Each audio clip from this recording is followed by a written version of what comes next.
Night falls, and the magic of words is burning firefly-like in the darkness.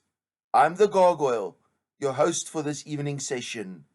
Coming up in the darkness, I will be reading the work of C.R. Eede. So sit back and enjoy. And as always, the focus is on the words, never on the person behind the camera.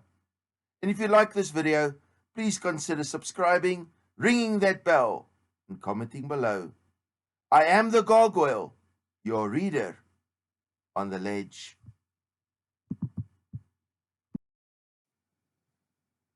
Imperium, The Dance of Venus by C.R. Eede. Dance is more than a mere wiggle, it's a tradition. Dance traditions predated thousands of years ago and advanced into modern day to signify celebration, but were also linked with rhythm and transforming time into elegant motions through enthusiastic cadences of the body. Not only this, but it was an art imbued with values of aesthetic symbolism within many cultures and civilization eras.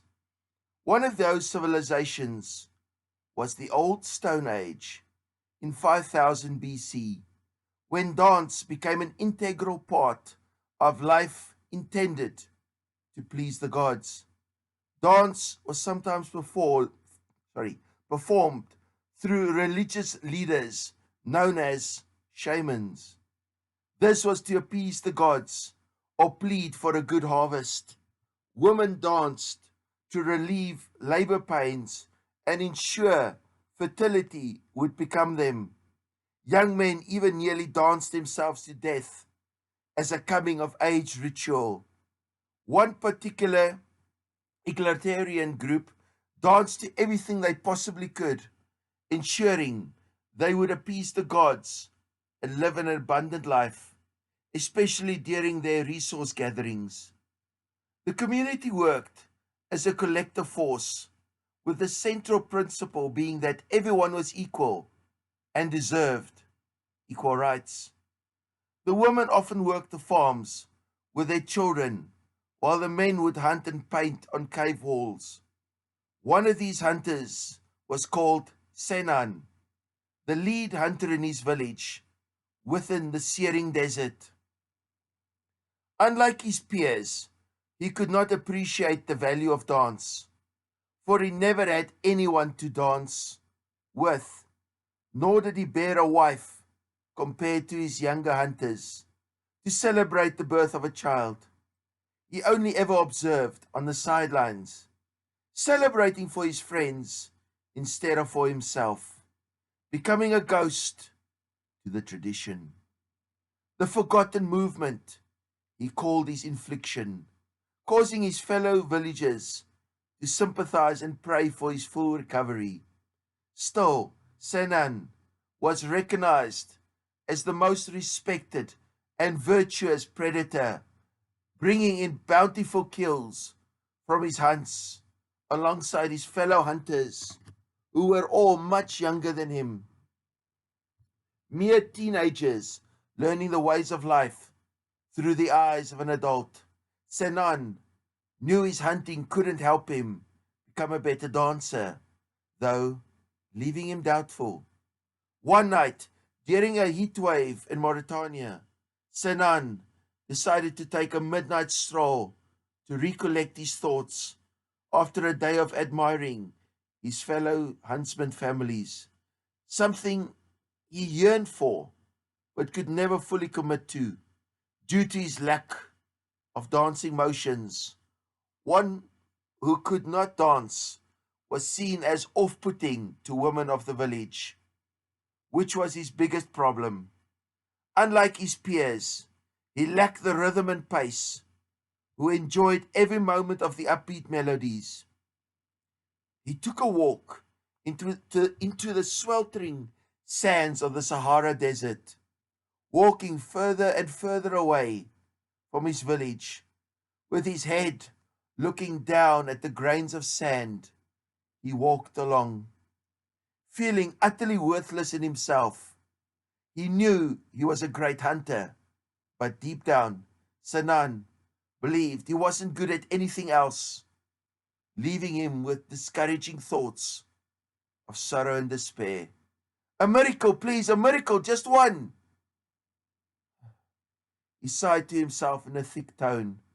He sat down on the trickling sand dunes, watching a white scorpion scurry from out of the sand and down the hill in the search of prey. You're a hunter too, no? Can you dance? Ha! I talked in arachnid. What a fool I am! Suddenly, Sinan looked around him to see the sands around him blow backwards and the scorpion he watched beforehand scurry back into the dunes. He looked into the inky black skies to see a fiery orange blaze approaching closer and closer, piercing the sky like Sinan's hunting arrows. The comet hurled over at him at great speed, leaving a trail of fire, orange light behind it. It was as if his prayers were answered, and the midnight sky glistened like a savored dream. Curious to see where it would land, Sinan ran after it over the many hills and down steep sandy ridges. Once he saw the comet crash land, he felt the earth heavily vibrate and watched the sand between his toes tremble. He ran as fast as he could, for miles and miles, until he reached the site of the collision. Reluctant to approach it first, he drew an arrow from his leather back quiver, just in case he was about to be attacked by some wild animal. He drew the arrow back on his longbow, clutching onto the feather crown, and waited to see what would emerge from the dust and the smoke, but was gobsmacked to see what lay before him. He didn't know whether to shoot or to pray. He was that dumbfounded. The area around him created ripples in the earth from the crash, and it glowed blue. What was strange to Sinan was that the atmosphere was colder than usual. It was odd for the desert to be chilly, and even weirder for a large rock from space to illuminate a fiery orange. He lowered his longbow when a beaming beauty stood still before his eyes, believing his prayer had been answered. Stood in the center of the sight was an ethereal, marigold humanoid figure, bearing no facial expressions, just a shining figure of light, glowing in the darkness. As he slowly approached, his hunter instincts came to mind. Still, he couldn't bring himself around to slaying something uniquely remarkable.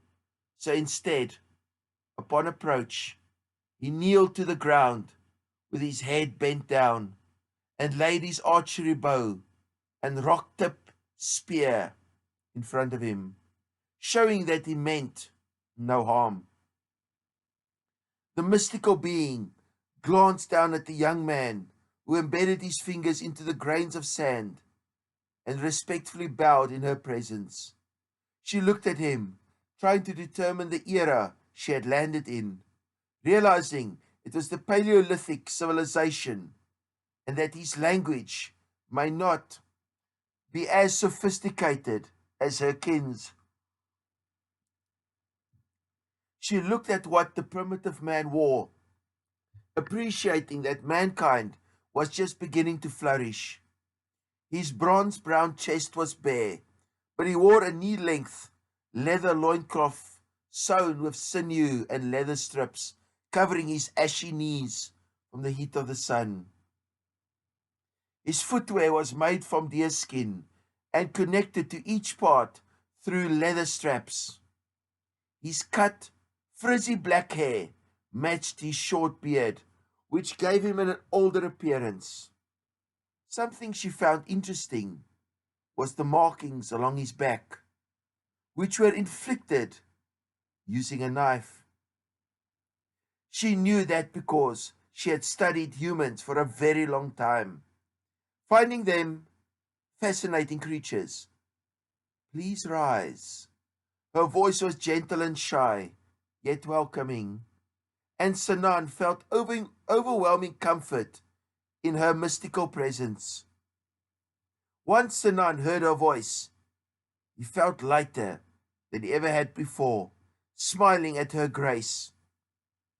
His stomach fluttered, and his heart beat faster, faster than the moment just before a successful kill alongside his younger hunters. He arose from the ground and stood opposite this miraculous being in reverence. Do you come to answer my prayers? She tilted her head in confusion. I came down to earth to appreciate the beauty of the desert and to feel the tiny grains of sand under my feet. Oh. He deeply sighed, picking up his weapons. Never mind. Once he turned around to walk back, he stopped and remembered what the mystical being said. Wait, up there. What mean? What do you mean? She responded by pointing towards the skies. Up there. My kin call me Venus. What is your name? My name? Senan. I am a lead hunter in the village of the Sahara. Beyond the oasis is my tribe. It's nice to meet you, Senan. She saw him smile slightly and decided to offer assistance where she could. While I am not primarily here to answer your prayers, perhaps you could tell me what troubles you.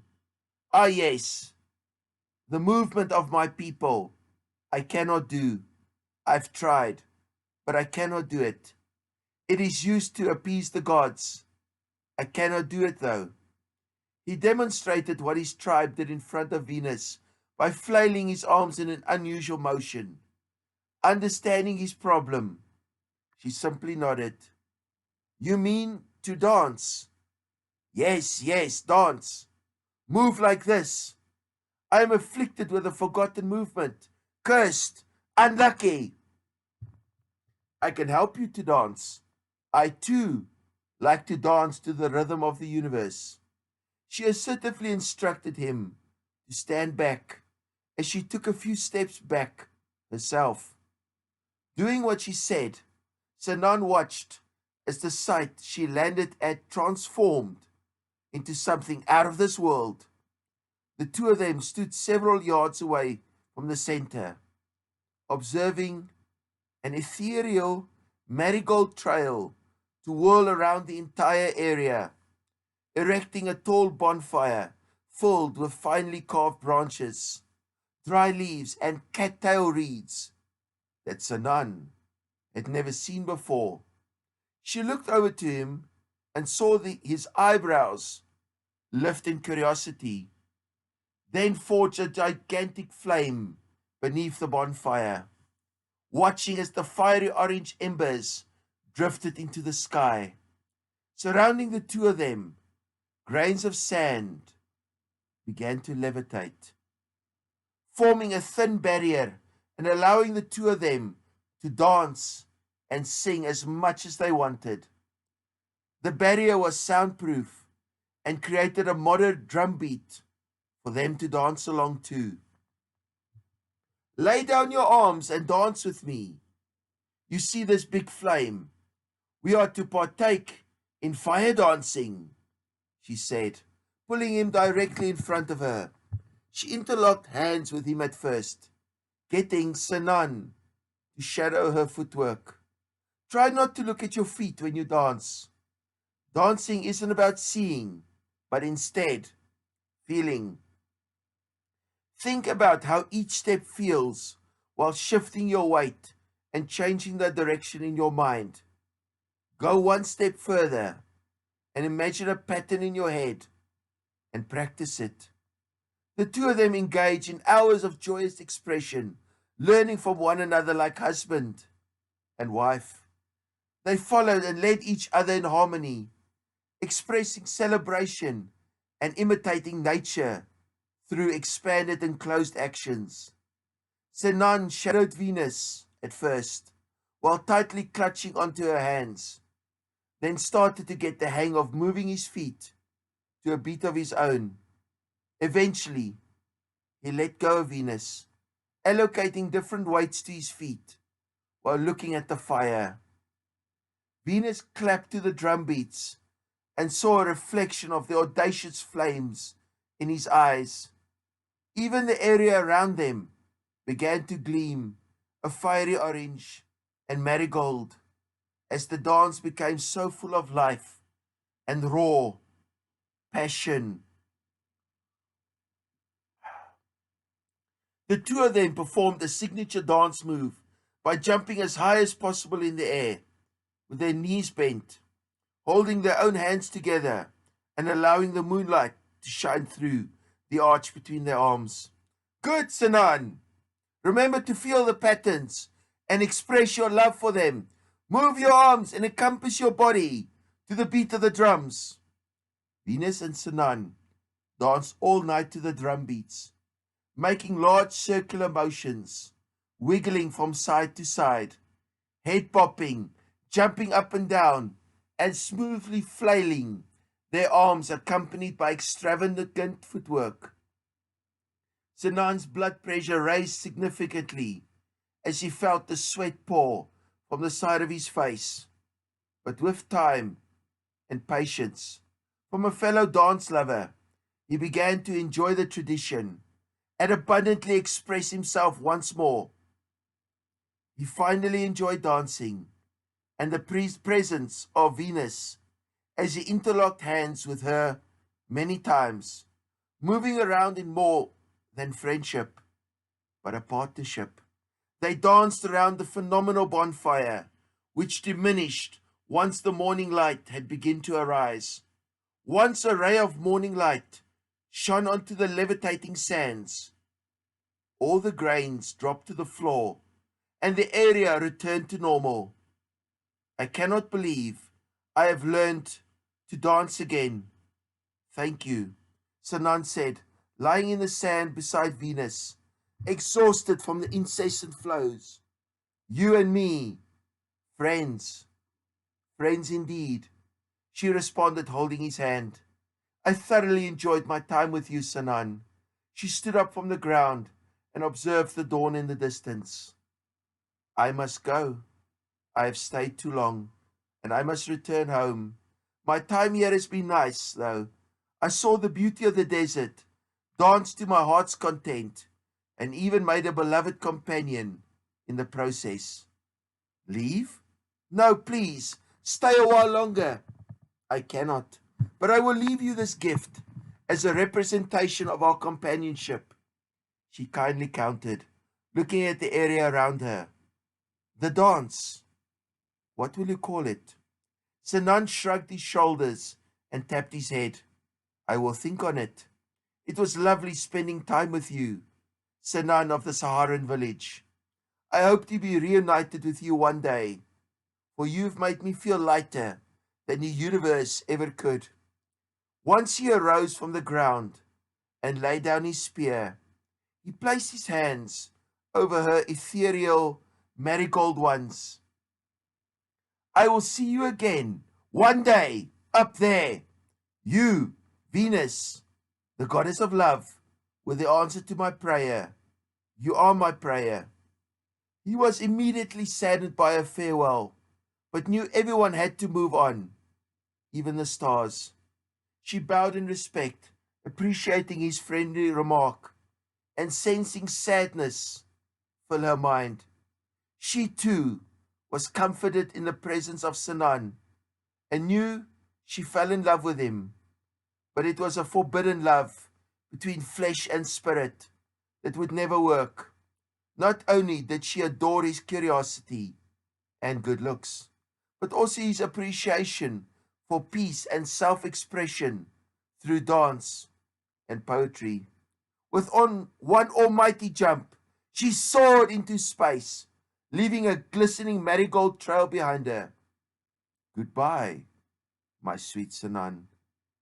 As many years passed, Sinan partook in dances with his tribe, becoming one of the best dancers with intense movements. His fellow hunters all joined him in his melodic rhythms, smiling and laughing to the beat of the drums and clapping of their people. Although Sinan was approached by many women to engage in fiery love, he always politely declined, for his heart was captured by Venus, and it belonged to her.